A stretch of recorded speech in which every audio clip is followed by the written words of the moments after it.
السلام علیکم ورحمۃ اللہ وبرکاتہ. بسم اللہ الرحمن الرحیم. اللہم صلی علی محمد وعلی آل محمد کما صلیت علی ابراہیم وعلی آل ابراہیم انک حمید مجید. اللہم بارک علی محمد وعلی آل محمد کما بارکت علی ابراہیم وعلی آل ابراہیم انک حمید مجید. آج کا بیان ہے جنت کے حوالے سے کہ جنت کے اندر کیا چیزیں نہیں ہوں گی. سوال یہ پیدا ہوتا سننے کے بعد ہیں کہ جنت میں بھی کچھ چیزیں ایسی ہیں کہ جو نہیں پائی جائیں گی. جی، اور وہ قرآن سے ثابت ہے. قرآن نے اپنے دامن جنت کو اس سے پاک کیا. قرآن نے دامن جنت کو اس سے پاک کیا اور برات ساختہ اہل جنت کو ان چیزوں سے فرمائی. اس میں لغو بات نہیں ہے. نمبر 1، بے فضول کی جھوٹ فالتو کی باتیں نہیں ہوں گی اس میں. چنانچہ فرمایا لا تسمعوا فیہا لاغیانۃ لا یسمعون فیہا لغوا الا سلاما. دوسرا ہے اس میں موت نہیں ہے. موت کو ایک مینڈے کی صورت میں لے کے آیا جائے گا جنتیوں کے سامنے اور اس کا ذبح کر دیا جائے گا اور موت کو ہمیشہ ہمیشہ کے لیے ختم کر دیا جائے گا. قرآن کی آیت ہے لا یذوقون فیہا الموت الا الموت الاولی. موت جنت میں ختم، اب موت نہیں آئے گی کبھی بھی. اور یعنی بے حیائی نہیں ہے. قرآن کی آیت ہے وَأَنَّ لَكَ أَنْ أَلَّا تَجُوعَ فِيهَا وَلَا تَعْرَىٰ. اگلی ہے اس میں دھوپ نہیں ہے، چھاؤں ہے، ٹھنڈک ہے، نارمل موسم ہے، نہ بہت زیادہ سردی نہ بہت زیادہ گرمی. نارمل موسم جو انسان کی طبیعت کو سب سے زیادہ گوار گزرتا ہے. ہم تو یہاں سزا کے طور پہ بھیجے گئے ہیں نا دنیا کے اندر. ہم انسان اپنی طبیعت کی طرف اگر غور کرے تو اللہ تعالیٰ نے دنیا کے لیے اس مخلوق کو بنایا ہی نہیں تھا، جنت کے لیے بنایا تھا. وہی طبیعت اللہ تعالیٰ نے طبیعت وہی قائم ہے دنیا کے اندر انسان کی. آپ اے سی میں بیٹھو، گرمی میں بیٹھو، محل میں بیٹھو، جنگل میں بیٹھو، سڑک پہ بیٹھو، کسی حال میں بھی بیٹھو انسان خوش نہیں ہے، کہیں پہ بھی سیٹسفائی نہیں ہے. سردی ہے تو سردی زیادہ، گرمی ہے تو گرمی زیادہ، ٹھنڈک ہے تو ٹھنڈک زیادہ، سکھ ہے تو سکھ میں پریشانی، دکھ ہے تو دکھ میں پریشانی. ہر چیز میں انسان کو پریشانی ہے. انسان بنائی جنت کے لیے تو اللہ نے اس کو اسی حساب سے جنت میں نعمتیں دی ہیں. سزا کے طور پہ یہاں آ گیا ہے. جنت میں دھوپ نہیں ہے. وَإِنَّ لَكَ لَا تَسْمَعُ فِيهَا وَلَا تَضْحَىٰ. جنت میں دھوپ نہیں ہے. کذب، جھوٹ نہیں ہے. وہاں جھوٹ کوئی نہیں بولے گا. یہاں تو سارے جھوٹے مکار وعدہ خلاف ہے نا، چند کو چھوڑ کے. بڑا ثواب سمجھتے ہیں اس بات کو کہ ہم نے بیوقوف بنا دیا اور بڑی دولت کما لی. سکون کہاں سے آئے گا؟ جنت میں جھوٹ نہیں ہے. آیت ہے لا یسمعون فیہا لغوا ولا کذابا ولا کذبا.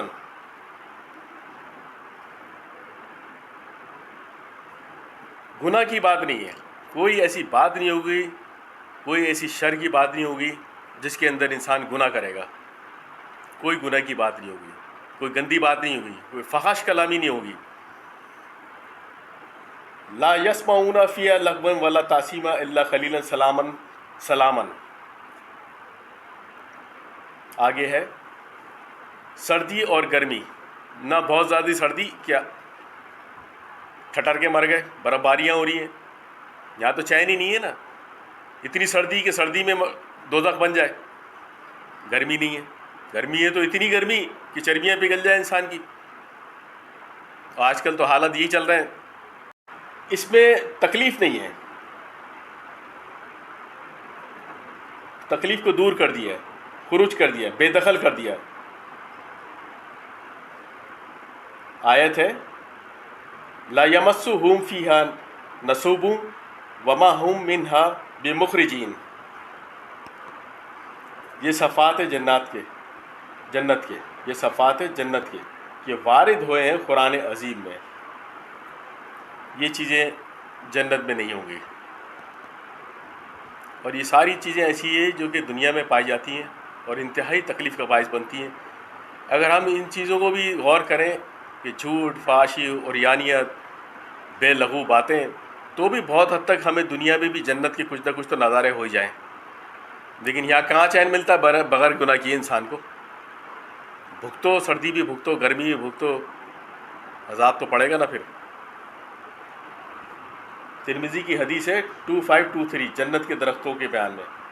روایت ہے ابی سعید خضری سے کہ نبی صلی اللہ علیہ وسلم نے فرمایا جنت میں ایسے درخت ہیں کہ چلا جائے گا سوار اس کے سائے میں 100 برس تک اور پورا نہ ہوگا سایہ اس کا. فرمایا صلی اللہ علیہ وسلم نے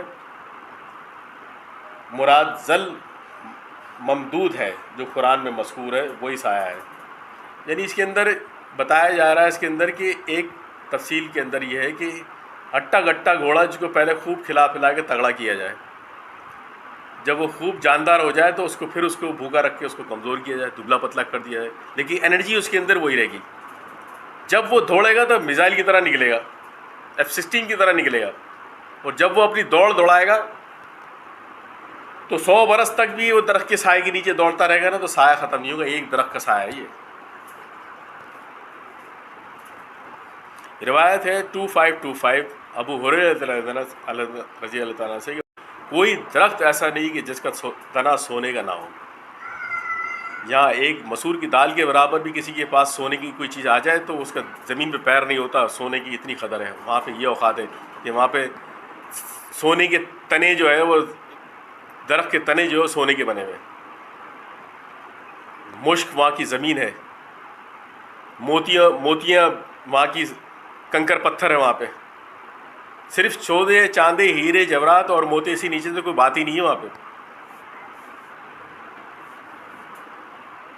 2526 روایت ہے، ترمذی کی روایت ہے ابو ہریرہ رضی اللہ عنہ سے کہ فرمایا ہم نے کہ اے رسول اللہ کیا حال ہے ہمارا کہ جب ہوتے ہیں ہم آپ صلی اللہ علیہ وسلم کی خدمت میں نرم رہتے ہیں دل ہمارے، اور بیزار ہوتے ہیں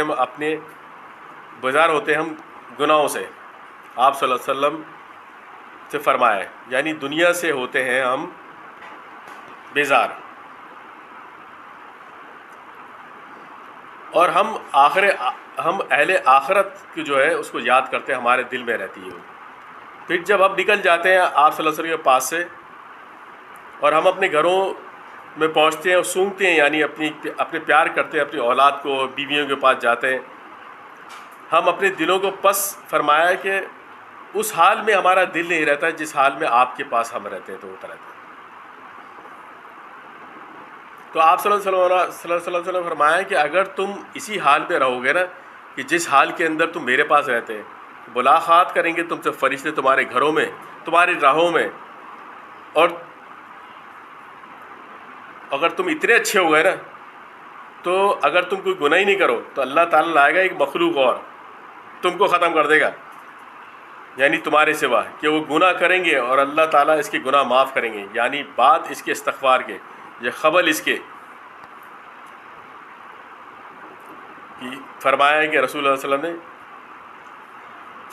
وسلم نے حضرت ابو رضی اللہ عنہ نے مزید پھر فرمایا کہ یا رسول اللہ کس سے پیدا کی گئی مخلوق؟ فرمایا پانی سے.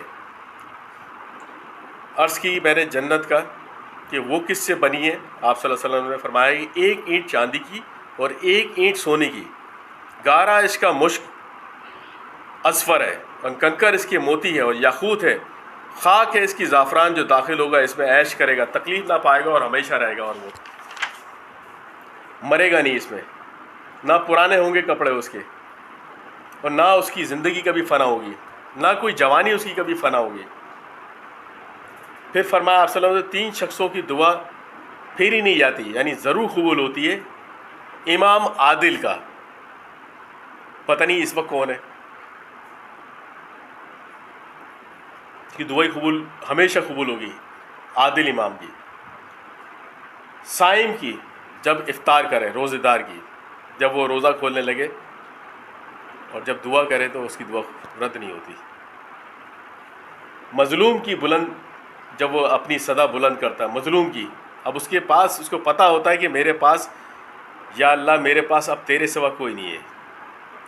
جب وہ اپنے دل سے یہ نکالتا ہے نا اور خاموشی سے سامنے والی کی دی ہوئی سزا کو, دی ہوئی دکھ کو برداشت کر جاتا ہے, وہ آسمان کا سینہ چیرتے ہوئے ڈائریکٹ اللہ کے پاس پہنچتی ہے. اللہ نے کہا کہ میں اس کے لیے آسمان کے دروازے کھول دوں گا اور اس کی دعا کبھی بھی رد نہیں کروں گا. تھوڑی دیر ہو سکتی ہے لیکن قبول ضرور کروں گا میں. شکریہ.